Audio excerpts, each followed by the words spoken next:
Attention, en mettant des personnages de leur série directement dans leurs films, Disney et Marvel resserrent les mailles de leur univers transmédiatique, puisqu'un petit peu comme un cinquantenaire avec un proctologue, il sera fortement conseillé de voir WandaVision et Miss Marvel avant de voir Doctor Strange et Captain Marvel 2, et après tout, pourquoi pas, puisque certains iront peut-être à reculons avant de découvrir qu'il n'était finalement qu'à un doigt d'apprécier.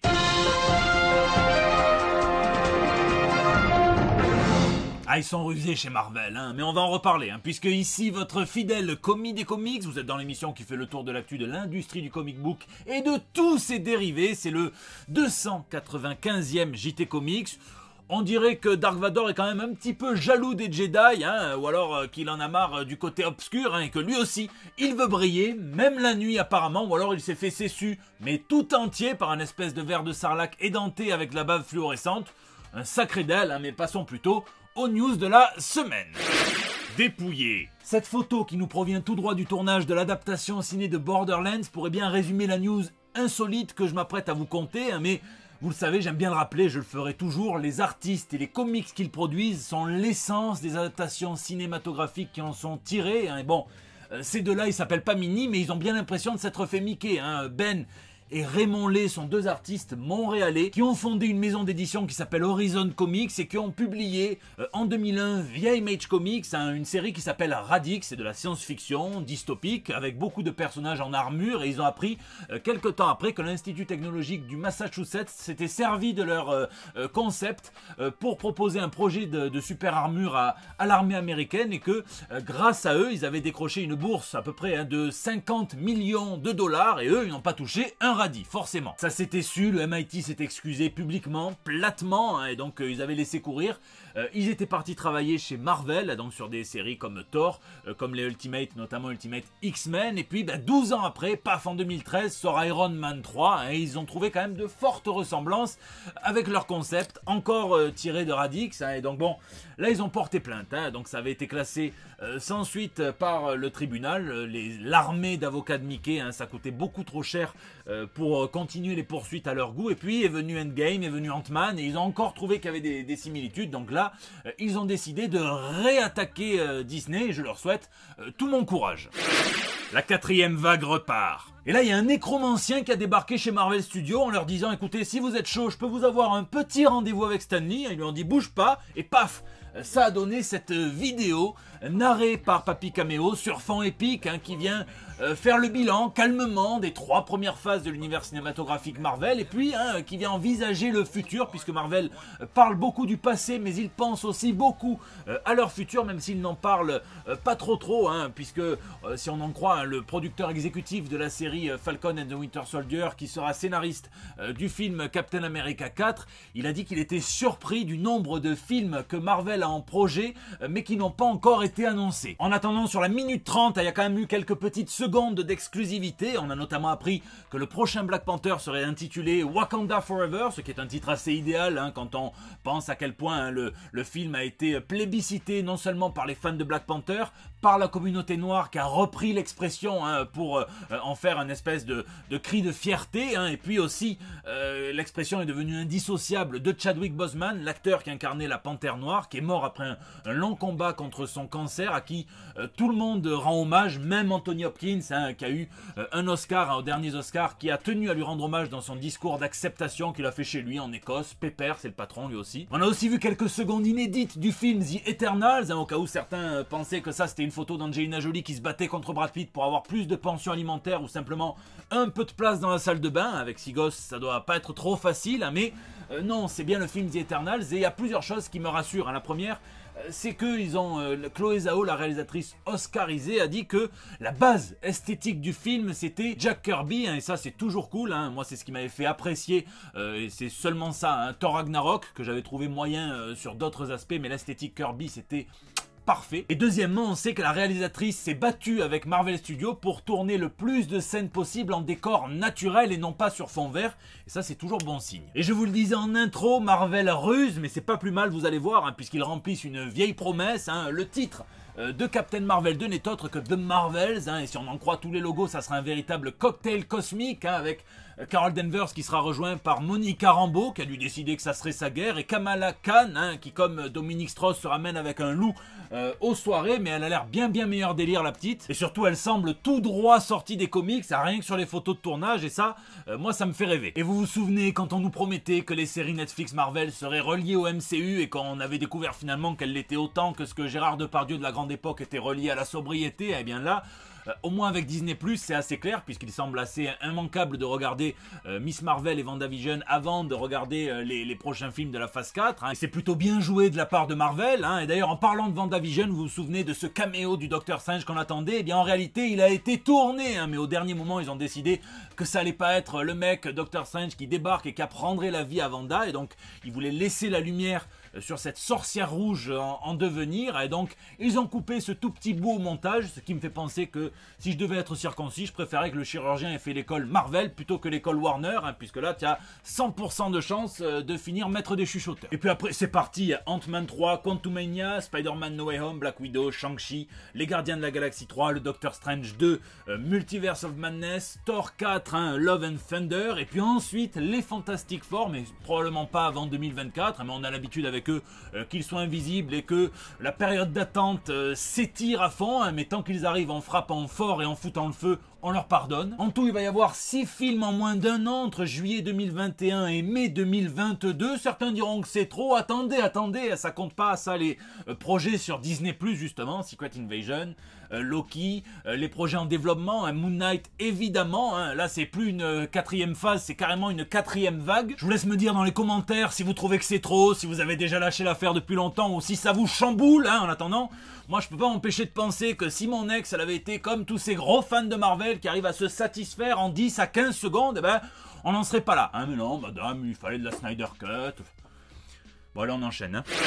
Le patron c'est évidemment Alan Moore, le scénariste à qui l'on doit Watchmen, V pour Vendetta, Halo Jones, From Hell et plein d'autres dingueries, qui a déclaré qu'il débordait de fiction. Déborde, patron, déborde. C'est de la fiction en prose, puisqu'il s'apprête à sortir Illuminations, donc une série de nouvelles qui raconteront le pouvoir de la magie et de l'imagination, ainsi qu'une série de 5 romans de fantasy dans laquelle on va voir une espèce de ville, dans une espèce d'éther comme ça. Ça se passe en parallèle de Londres, un petit peu comme ses thématiques préférées en ce moment, dans The Show. Dans Jérusalem aussi dans une certaine mesure, et donc il y aurait des personnages fantastiques, des habitants complètement délirants. Ça s'appellera Long London, et on savait que Moore s'était pris un agent littéraire qui doit avoir une pression dingue au moment où les maisons doivent commencer à parler d'adaptation, de droits cinématographiques. En attendant, Alan Moore et son agent se sont décrochés une place chez la prestigieuse Bloomsbury, celle à qui on doit notamment Harry Potter, ce qui fait qu'ils ont maintenant au moins un vrai sorcier chez eux. Rendez-vous en 2022 pour Illuminations, en 2024 pour Long London. Le premier tome, il se fait attendre comme un GTA 6 le type, sauf que pour cette rockstar magique, là aussi je serai au rendez-vous. Multi-news! Et dans le reste de l'actu comics, hier c'était le 4 mai, ce qui pour moi représente une perspective délicieuse de plan A5 dans le multiverse de Spider-Man, mais qui apparemment pour le reste de l'humanité est un jour consacré à Star Wars. Alors j'ai eu beaucoup de produits dérivés traîner, pas beaucoup d'annonces dures, mis à part sur la série The Bad Batch, mais j'ai vu un truc intéressant, une synergie entre deux propriétés Disney, puisque on va avoir un crossover entre les Simpsons, il est déjà sorti, et Star Wars, un Maggie qui est déposé à la crèche des Jedi de Jabba le Hutt, qui va se faire voler sa tétine et partir sur une aventure probablement dans une galaxie très lointaine, en espérant que dans l'affaire elle n'ait pas à tirer un molar sur quelqu'un, parce que si elle tire en premier ou en deuxième, enfin il y en a qui ont fait des manifs pour moins que ça. Sinon un teasing monstre pour les 4 Fantastiques, puisqu'on nous promet le plus gros changement pour un membre de l'équipe depuis leur création en 1961. Alors ça peut basiquement se résumer à un anniversaire, soit pour Franklin, soit pour Valeria, les éternels enfants, mais ça peut aussi être quelque chose de dingue pour Johnny Storm, à qui on pense évidemment en voyant l'image. Je vous laisse spéculer dans les commentaires. Et sinon, chez DC, on s'apprête à ressortir son plus beau Jim Lee, à le dépoussiérer, à lui faire plus de temps d'antenne qu'Hanouna sur C8, puisqu'il prévoit de faire une seconde édition de leur convention en ligne exclusivement réservée à DC, la DC Fandom, qui va mélanger du film, du comics, enfin plein de choses, et qui avait été très suivi l'année dernière, et qui reprendra du service le 16 octobre prochain. Et enfin, un petit peu peu de mercato, hein, puisque la rumeur de la semaine, c'est que Ta-Nehisi Coates, dont le run sur Black Panther prend fin très bientôt, serait remplacé par nul autre que John Ridley, hein, à qui on doit chez DC Comics, hein, l'autre histoire de l'univers DC, le Next Batman, hein, le prochain Batman de l'Infinite Frontier. Ça marche plutôt pas mal. Il y a une époque où DC l'aurait complètement verrouillé, hein, mais on sait qu'il n'aime plus s'emmerder avec des contrats d'exclusivité, donc il a été chez Marvel, il a fait un petit truc sur Wolverine, ça a dû marcher aussi, et puis ils l'ont embauché pour faire du Black Panther. Si c'est vrai, c'est très bien, ça serait avec Juan Cabal qui dessine actuellement avec Al Ewing les Gardiens de la Galaxie. Ça part en achat instantané, surtout si Marvel a des grands projets pour l'artiste.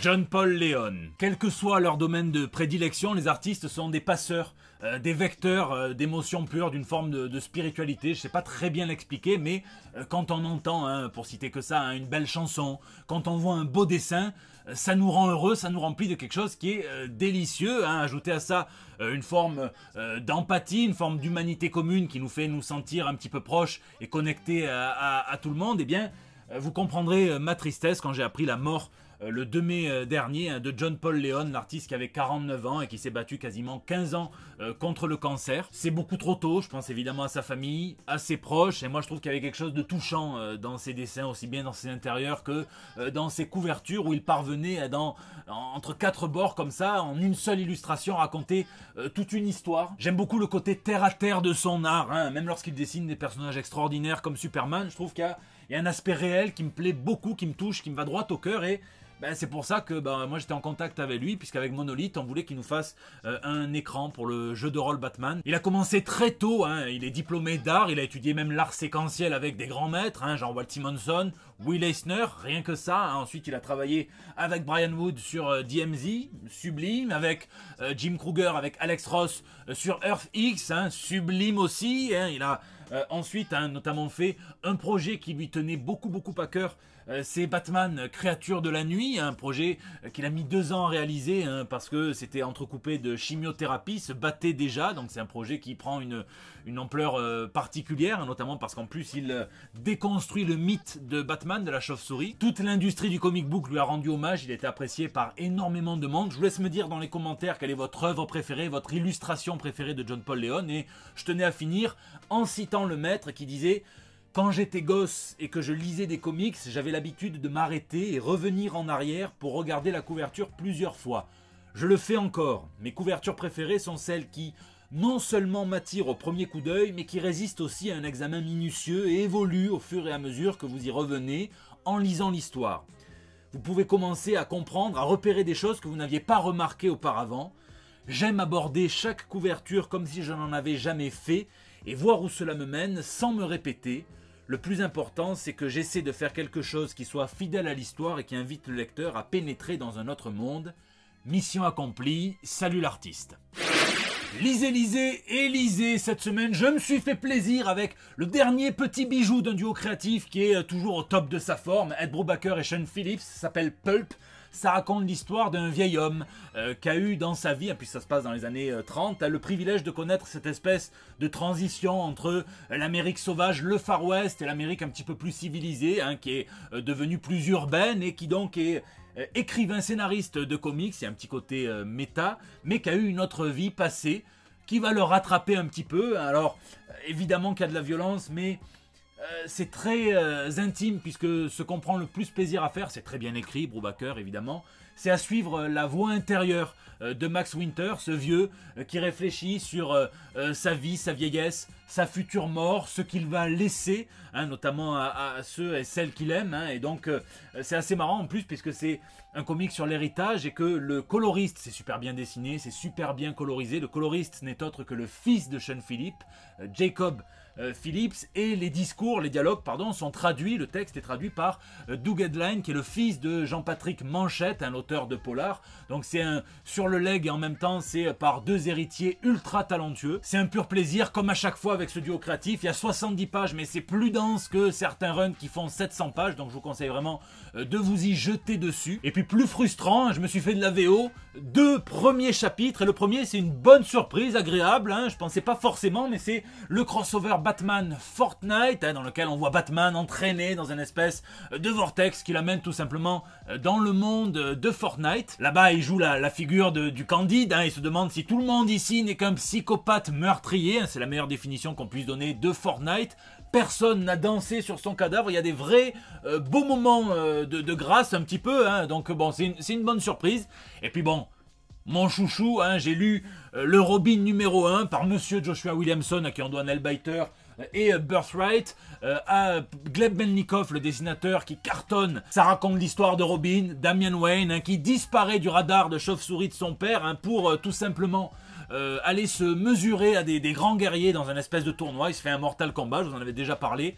C'est un super premier chapitre qui plaira à tous les amateurs de shonen. D'ailleurs, vous allez voir que à certains moments, il y a un petit style graphique qui rappelle une autre forme d'art séquentiel. Je vous en dis pas plus pour pas non plus trop vous spoiler. Ce qui est sûr, c'est que je serai au rendez-vous pour le tome 2 le mois prochain. Je vous laisse me dire, vous, ce que vous lisez ou geekez, puisque c'est la fin de ce JT. Je vous remercie d'être toujours de plus en plus nombreux à vous y intéresser, à mettre des pouces bleus, à partager sur Facebook, à tweeter, à retweeter, à m'incorporer dans vos stories Instagram. Ça donne de la force, ça fait plaisir. Je vous laisse d'ailleurs réagir dans les commentaires sur YouTube où je réponds à chacun d'entre vous, ou bien sur les réseaux sociaux. C'est là où vous me laissez vos petits messages pour El Bando del Pueblo, votre espace de liberté depuis près de 6 ans. Je vous fais des bisous, prenez soin de vous et rendez-vous la semaine prochaine pour des nouvelles toutes fraîches. Certains diront que c'est ce qui se passe quand on fait des bébés après avoir été vacciné du Covid, mais non, c'est tout simplement la bande-annonce de Sweet Tooth sur Netflix. Stop les fake news.